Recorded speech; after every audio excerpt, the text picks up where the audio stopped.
Benjamin Bugsy Siegel, kadang-kadang dikenal sebagai Ben Siegel, adalah seorang mafia Amerika pendorong perkembangan Las Vegas.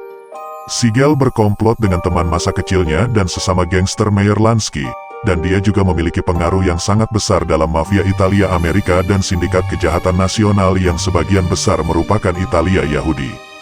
Digambarkan sebagai orang yang tampan dan karismatik, ia menjadi salah satu gangster selebriti yang sangat terkenal. Lahir di New York tanggal 28 Februari tahun 1906, dia adalah salah satu pendiri dan pemimpin Murder, Inc. Dia menjadi penyelundup minuman keras, lalu dia beralih ke perjudian. Selama masa remajanya, Siegel berteman dengan Meyer Lansky, yang membentuk gerombolan kecil yang aktivitasnya meluas ke perjudian dan pencurian mobil. Lansky, yang pernah berselisih dengan Charles Lucky Luciano, melihat perlunya anak-anak Yahudi di Brooklyn untuk berorganisasi dengan cara yang sama seperti anak-anak Italia dan Irlandia. Orang pertama yang dia rekrut untuk gengnya adalah Siegel. Siegel terlibat dalam penyelundupan di beberapa kota besar di pantai timur. Dia juga bekerja sebagai pembunuh bayaran, yang disewa Lansky untuk keluarga kriminal lainnya. Keduanya membentuk Bugs dan Meyer Mob, yang menangani serangan untuk berbagai geng bajakan yang beroperasi di New York dan New Jersey, melakukannya hampir satu dekade sebelum Murder, Inc. dibentuk. Geng tersebut menyibukkan diri dengan membajak muatan minuman keras dari kelompok saingannya, dan diketahui bertanggung jawab atas pembunuhan dan pemindahan beberapa tokoh geng saingan. Rekan satu geng Siegel termasuk Abner Swillman, Lepke Buchalter, dan saudara laki-laki Lansky, Jack. Anggota lain dari Bugs dan Meyer Mob mengenang penulis biografi Lansky bahwa Siegel tidak kenal takut dan menyelamatkan nyawa teman-temannya saat melakukan penyelundupan. Bugsy tidak pernah ragu ketika bahaya mengancam, kata Jack kepada Uri dan sementara kami mencoba mencari tahu langkah apa yang terbaik, Bugsy sudah mulai menembak. Dia adalah pria yang memiliki nyali yang sangat besar. Siegel juga merupakan teman masa kecil Al Capone. Ketika ada surat perintah penangkapan Capone atas tuduhan pembunuhan, Siegel mengizinkannya bersembunyi di tempatnya. Pada tanggal 13 hingga tanggal 16 Mei tahun 1929, Lansky dan Siegel menghadiri konferensi Kota Atlantik, mewakili Bugs dan Meyer Mob. Luciano dan mantan pemimpin Chicago South Side Gang, Johnny Torrio, mengadakan konferensi di Atlantic City, New Jersey. Pada konferensi tersebut, kedua pria tersebut membahas masa depan kejahatan terorganisir dan struktur masa depan keluarga kejahatan mafia.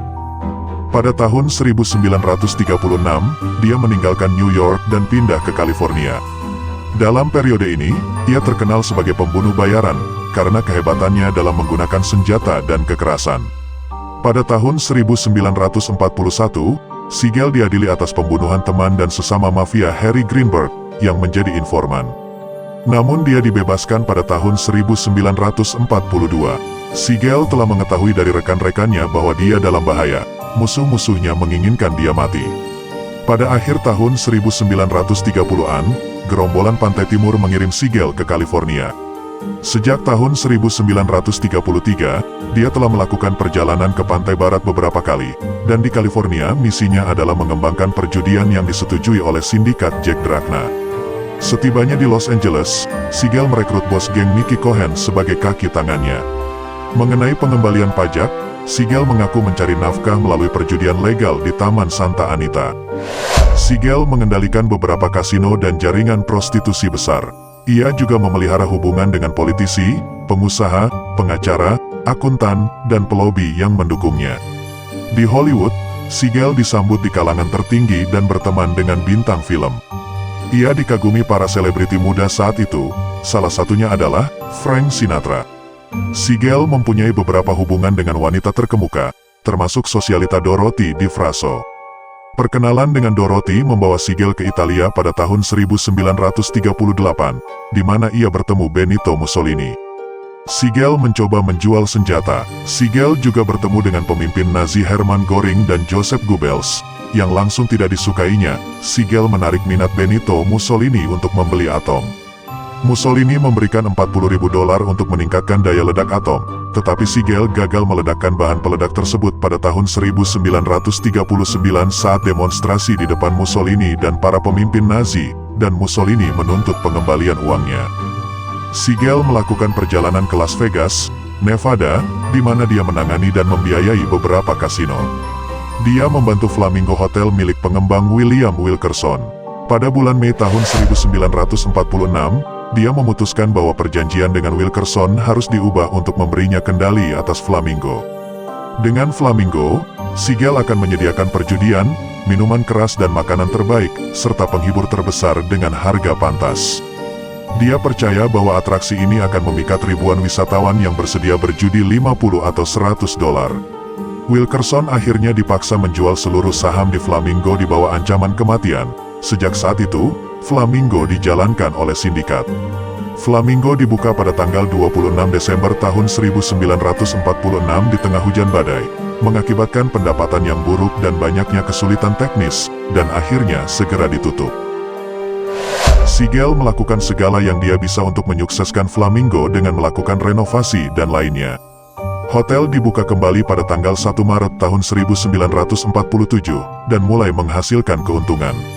Namun saat itu rekan mafianya yakin bahwa sekitar 1 juta dolar dari anggaran konstruksi yang berlebihan telah diselewengkan oleh Siegel dan kekasihnya. Pada malam tanggal 20 Juni tahun 1947, saat Siegel duduk bersama rekannya Alan Smiley di rumahnya di Beverly Hills sambil membaca koran, seorang penyerang tak dikenal menembaki dia melalui jendela dengan senapan karabin kaliber 30, mengenainya berkali-kali, termasuk 2 kali di kepala. Beberapa orang memandangnya sebagai tindakan pengecut, menyerang Siegel yang tangguh dan mahir menggunakan senjata dari kejauhan. Tidak ada seorang pun yang dituduh membunuh Siegel, dan pembunuhan tersebut secara resmi masih belum terpecahkan hingga saat ini. Hanya teori konspirasi saja yang beredar bahwa pembunuhnya masih berada dekat dalam lingkarannya.